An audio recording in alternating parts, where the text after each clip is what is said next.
start off today's broadcast, today we'll be talking about Edward VI and his father, King Henry VIII. Edward VI, son of King Henry VIII. The reign was marked by economic problems and social unrest. In 1549, his country, England, had a war with Scotland and Surmer to try and make peace. He created the transformation of the Church of England into a Protestant body. His father had broken off the ties from the Roman Catholic Church, but never re-established a Catholic doctrine or ceremony. His father, Henry VIII, had never become Protestant. Our next topic, Charles today, Charles V. Charles V was a Holy Roman Emperor from 1519 to 1556. He was also Archduke of Austria, King of Spain, Lord of Netherlands, and Duke of Burgundy. Basically, he was a pretty important guy around Europe. You may be wondering why I'm talking about this guy and wondering what he did. Charles V believed in the medieval concept of universal monarchy and spent most of his life defending the Holy Roman Empire from Protestant. He had declared Martin Luther an excommunicate of the Church during the Protestant Reformation at the Diet of Worms. The next topic on today's agenda is going over how Elizabeth I became a queen. Elizabeth became a queen after Mary Tudor died. She slowly enforced a series of reforms that came to be known as the Elizabeth settlements. She used her skills to restore unity in England and made England a firmly Protestant nation. As Queen, Elizabeth had to determine the future of the Church of England, moving cautiously at first. She slowly enforced a series of reforms that over time came to be called the Elizabethan settlement. The Queen's policies were a compromise or acceptable middle ground between Protestant and Catholic practices. The Church of England and preserved much Catholic ritual, and it kept the hierarchy of bishops and archbishops. Unlike Henry, the Queen did not call herself supreme head of the Church, but she reaffirmed that the monarch was the supreme governor over spiritual matters in England.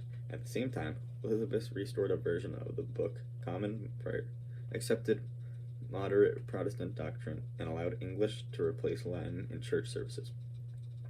Our next topic will be King Henry VIII.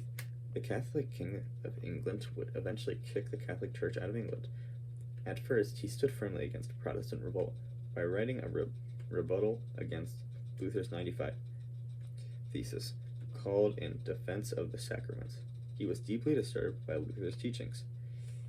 He was given the name Defender of the Faith for a pamphlet he wrote denouncing Luther. He would later break the Catholic Church and set England on a path to becoming a Protestant country.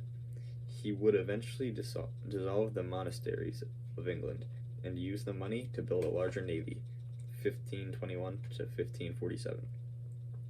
The next topic I would like to go over would be the ghettos. The actual definition of a ghetto is part of a city in which members of a minority group live, especially as a result of political, social, legal, environmental, or economic pressure. In history, Jews would be placed in ghettos. In 1555, during the Catholic Counter-Reformation, Pope Paul IV forced Jews to live in separate areas, now known as ghettos. This is a repeating variable throughout history. The first time this happened was in Muslim Morocco in 1280. Muslims were moved to separate areas called Millahs. Some areas were faced with strict restrictions on how big houses and doors could be. A very well-known example of this is the Jewish ghettos during the Holocaust. The word ghetto was first used in Venice, Italy in 1516. During that year, an area for Jews to live in was pushed off to the side and disconnected from the rest of the city. The city even put Christian watchmen to watch over. This was basically a model for ghetto Italy. Ghettos were also closed in with walls and gates and were locked at night during certain church festivals such as Holy Week, where when anti-Semitic outbursts would most likely happen. Inside the ghettos, Jews were allowed to be self-governing and have their own religions, judicial, charitable, and recreational institutions. Since the cities were not able to expand the ghettos, many houses were of odd shapes or unusual height and fire hazards, and the people would be living in unsanitary conditions. Okay. The next topic is about the Catholic Reformation was the Salem witch trials. The Salem witch trials of the 1690s have an iconic place in American history, but before the Salem witch hunt, there was the Great Hunt, a larger, more prolonged European phenomenon between 1560 and 1630 that led to the 80,000 accusations and 40,000 deaths. Why did it happen? Well, as with the Salem witch trials, there is a lot of theories in the past. Scholars have suggested that bad weather, decreased income, and weak government could have been contributed to a witch trial period in Europe. But according to a new theory, these trials were a way for Catholic and Protestant churches to compete with each other for followers, similar to how contemporary Republican and Democrats focus campaign activity in political backgrounds.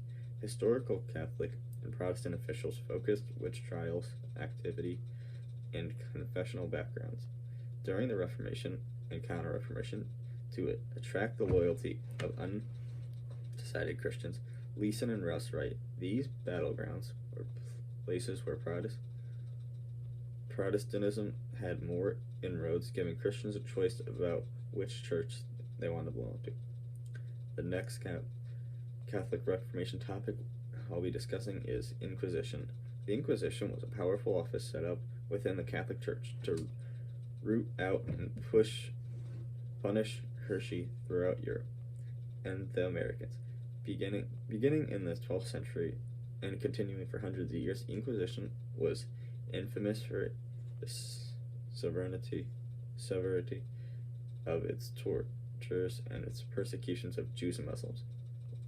Its worst manifest was in Spain, where the Spanish Inquisition was a dominant force for more than 200 years, resulting in 32,000 executions. The Inquisition has its origins in the early organized persecution of non-Catholic Christian religions in Europe. In 1184, Pope Lucius III sent bishops to southern France to track down heretics called Chartists. These efforts continued into the 14th century. During the same period, the Church also pursued the Waldensians in Germany and northern Italy in 1231. Pope Gregory charged the Dominican and Franciscan orders to take over the job by tracking down heretics. Inquisitors admit to heresy. Those who confess receive the punishment dragging from a pilgrimage to a whipping. The final story I'll be talking about tonight is going to be about the Jesuits order. The Society of Jesus, formally approved by Pope Paul III in his bull Regimini Militias Ecclesia of September 1540, was one of many new religious orders of men and women, such as Barnabites, Capuchins, Oratorians, Pietists, and Vincentians. Among the male order and daughters and sisters of Charity, Ursulines, Visitation, and Mary Ward, nuns among the females, which appeared during the 16th and 17th centuries. They were all, in their different ways, both root and expression of that renewal of European Catholicism, commonly known today as Catholic Reformation. These results were the most renowned of these religions. Whether they were as successful as they themselves usually claimed. Their Catholic critics often believed.